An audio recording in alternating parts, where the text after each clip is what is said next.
Arcane is one of the stats that can be upgraded in Elden Ring, but compared to others, it is more of an unknown stat that isn't exactly apparent in what it does. What's going on, Supreme Team? You're here with Jadok Supreme, and today we are asking another important question in Elden Ring.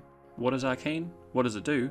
And is it worth investing in? Arcane handles a lot of different things for your character. One such thing, and probably one of the most important things, is that Arcane handles item discovery. The higher your Arcane, the higher chance you receive a better item from a defeated enemy. If you're after that rare item, better put a few more points into that Arcane stat. Arcane can also affect your vitality, lowering the chance where you will be one-shotted by an enemy. The higher Arcane, the less likely a huge hit will kill you. Arcane also governs Holy Defense, reducing damage taken from holy spells. Like other stats like Intelligence and Faith, Arcane can also affect the damage and effectiveness of certain spells.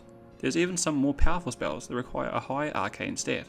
One such example is that Arcane is heavily associated with Dragon Breath spells, and is a necessity when it comes to learning these spells. The same also applies to certain weapons. They require an Arcane stat, and can also scale similar to Dexterity or Strength scaling weapons. Weapons that tend to cause the bleeding effect usually scale with Arcane, so if this is your usual go-to, then Arcane is worth a look. Keep in mind that there is equipment that increases item discovery, such as the Silver Tier Mask, so upgrading Arcane isn't the only way for better items if you want to use those points in other stats. Now the other question is, should you invest in Arcane?